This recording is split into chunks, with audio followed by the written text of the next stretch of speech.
Un curso de milagros, capítulo 21. 5. La función de la razón.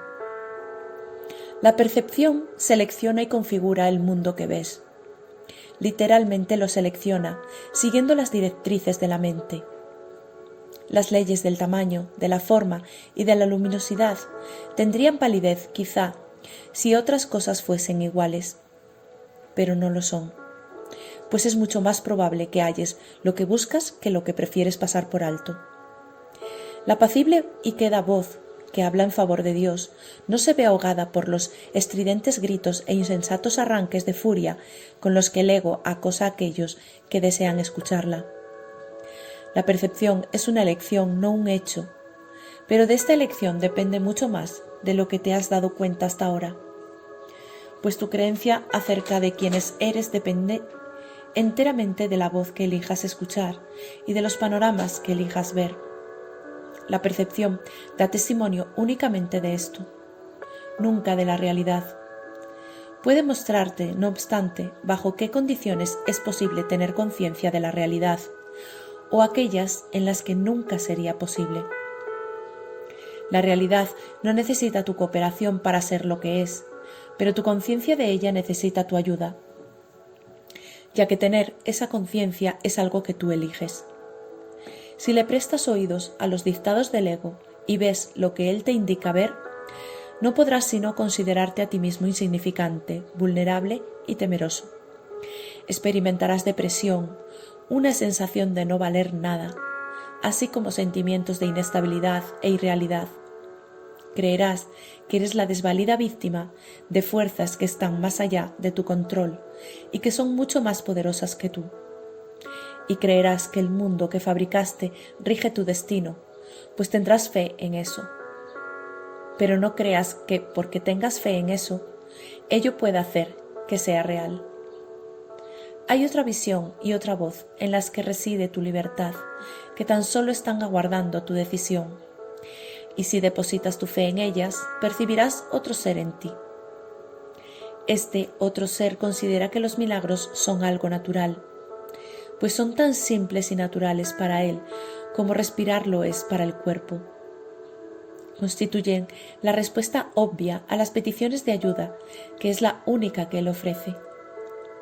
Los milagros le parecen antinaturales al ego, porque no entiende cómo es posible que mentes separadas puedan influenciarse unas a otras. Y si estuviesen separadas, ciertamente no podrían hacerlo, pero las mentes no pueden estar separadas. Este otro ser es perfectamente consciente de esto.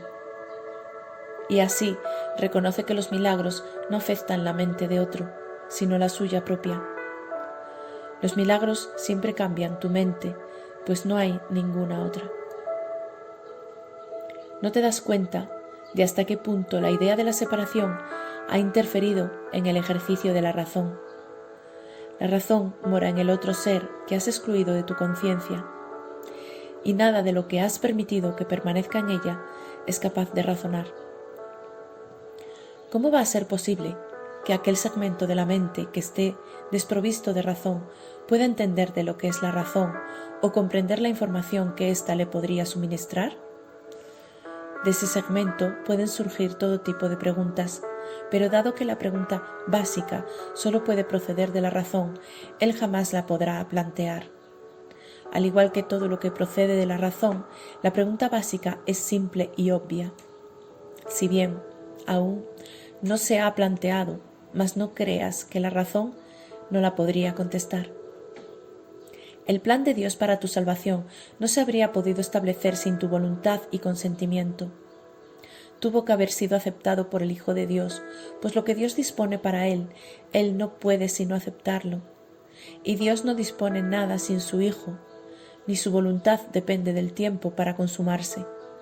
Por lo tanto, lo que se unió a la voluntad de Dios tiene que encontrarse en ti ahora, puesto que es eterno. Tienes que haber reservado un lugar en el que el Espíritu Santo puede morar, y donde ya se encuentra. Él tiene que haber estado ahí desde que surgió la necesidad de Él, la cual quedó satisfecha en ese mismo instante. Eso es lo que tu razón te diría si escuchases. mas es claro que ese no es el razonamiento del ego. El hecho de que la naturaleza de tu razón le sea ajena al ego es prueba de que no hallarás la respuesta en él. No obstante, si esto es así, dicha respuesta tiene que existir. Y si existe para ti y su propósito es tu libertad, debes ser libre de encontrarla. El plan de Dios es muy simple, nunca es indirecto ni se derrota a sí mismo. Dios no tiene otros pensamientos excepto los que extienden su ser, y en esto tu voluntad tiene que estar incluida. Así pues, debe haber una parte en ti que conoce su voluntad y la comparte. No tiene sentido preguntar si lo que tiene que ser como es, lo es. Pero sí tiene sentido preguntar por qué no eres consciente de lo que no puede sino ser como es. Pues debe haber una respuesta para ello si al plan de Dios para tu salvación no le falta nada. Y no puede faltarle nada porque su fuente no conoce la incompleción. ¿Y dónde podría encontrarse la respuesta sino en la fuente? ¿Y dónde estás tú sino allí donde se encuentra esa misma respuesta? Tu identidad, que es un efecto tan verdadero de esa fuente como lo es la respuesta, tiene por lo tanto que estar unida a ella y ser lo mismo que ella. Por supuesto que sabes esto, y mucho más que esto, pero cualquier parte del conocimiento supone una amenaza tan seria para la disociación como todo el conocimiento en sí, y dispondrás de todo el conocimiento con cualquier parte de él. He aquí la parte que tú puedes aceptar. Puedes ver lo que la razón te señala porque los testigos a su favor son inequívocos. Solo aquellos que son completamente dementes podrían hacer caso omiso de ellos, y tú ya has dejado atrás esa etapa. La razón es un medio que sirve para los fines del Espíritu Santo por derecho propio. No se puede reinterpretar ni recanalizar para que se ajuste a la meta del pecado, tal como se hace con otros medios, pues la razón está más allá del alcance de los medios del ego. La fe, la percepción y la creencia pueden estar mal ubicadas y servir de apoyo tanto para las necesidades del gran embaucador como para las de la verdad. Pero la razón no tiene cabida en la locura ni se puede adaptar a sus fines en modo alguno. La fe y la creencia están firmemente arraigadas en la locura y conducen la percepción hacia aquello que la mente ha considerado valioso. Pero la razón no participa en esto en absoluto, pues si se aplicase la razón, la percepción cesaría instantáneamente. La razón no forma parte de la demencia, pues ésta depende enteramente de la ausencia de aquella. El ego nunca hace uso de la razón porque no es consciente de su existencia. Los que son parcialmente locos tienen acceso a ella y solo ellos la necesitan. El conocimiento no depende de la razón y la locura la mantiene afuera. La parte de la mente donde reside la razón se consagró de acuerdo con tu voluntad en unión con la de tu Padre.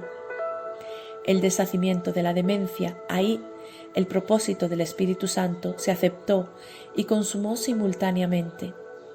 La razón le es ajena a la demencia, y aquellos que hacen uso de ella han adquirido un medio que no puede dedicarse al pecado. El conocimiento está mucho más allá de lo que se puede lograr, pero la razón puede servir para abrir las puertas que tú le cerraste. Ya estás muy cerca de esto, tu fe y tus creencias han cambiado y has hecho la pregunta que el ego nunca haría. ¿No te dice tu razón ahora que la pregunta debe haber emanado de algo que tú no conoces, pero que aún así debe ser parte de ti? La fe y la creencia apoyadas por la razón producen forzosamente un cambio en tu percepción, y con este cambio se le hace sitio a la visión. La visión se extiende más allá de sí misma, tal como lo hace en el propósito al que sirve, así como todos los medios para su consecución.